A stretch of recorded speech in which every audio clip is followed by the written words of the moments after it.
S23 ultra battery ചെറുതായിട്ട് ബൾജാകുമ്പോത്തിന് മാറ്റണം എന്ന് പറയുന്നത് എന്താ വെച്ച് കഴിഞ്ഞാൽ, അപ്പോൾ ബാറ്ററി മാത്രം മാറ്റിയാൽ മതി, ആ ചെലവും ഒതുങ്ങും. ഇത് നോക്കുക, ബമ്പൻ ഡേഞ്ചറാണ്. ബാക്ക് ഡോറൊക്കെ ഓട്ടോമാറ്റിക് ഊരി വന്നിട്ടുണ്ട്. ബാക്ക് ഡോർ ഒന്നും ഇത് നിൽക്കൂല. പിന്നെ ഇത് വയർലെസ് ചാർജിങ്ങിൻ്റെ സ്ട്രിപ്പ്, എല്ലാ സ്ട്രിപ്പും വന്ന് ഓട്ടോമാറ്റിക് ഊരി വന്നിട്ടുണ്ട്. ഇതാ എല്ലാ സ്ട്രിപ്പ് ഓട്ടോമാറ്റിക് ഊരി വന്നിട്ടുണ്ട്. ഈ സ്ട്രിപ്പ് സബ്ബോർഡിൻ്റെ സ്ട്രിപ്പ് ഡാമേജ് ആയി. ഇനി ഇവിടുത്തെ കണക്ടറിൻ്റെയൊക്കെ അവസ്ഥ എന്താണെന്ന് അറിയില്ല. അപ്പോൾ അതൊക്കെ നമ്മളെ കയ്യിൽ നിന്ന് പൈസ ഇറങ്ങും. അതിനും ഭേദം ഇത് ജസ്റ്റ് ഒന്ന് പൊള്ളക്കുമ്പോൾ തന്നെ ഇത് മാറ്റിക്കാന്നുണ്ടെങ്കിൽ ഇത്ര ഡേഞ്ചർ ആവില്ല, ഇത്ര കംപ്ലൈൻറ്റ് വരില്ല. ഇനി ബോർഡിൻ്റെയൊക്കെ അവസ്ഥ എന്താണെന്നുള്ളത് ഫുൾ ഓണാക്കി നോക്കണം.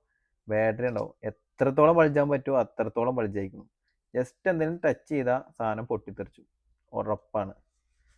അപ്പോൾ ബാറ്ററി ഒക്കെ ജസ്റ്റ് ബൾജായിട്ട് യൂസ് ചെയ്യുന്ന പോലെ ഉണ്ടെങ്കിൽ പെട്ടെന്ന് മാറ്റിക്കോളി. എവിടുന്നെങ്കിലും മാറ്റിക്കോളി, നമ്മളെ തന്നെ മാറ്റണം എന്ന് പറയില്ല, എവിടുന്നെങ്കിലും മാറ്റിക്കോളി. ഈ സാധനം ഭയങ്കര ഡേഞ്ചറാണ്.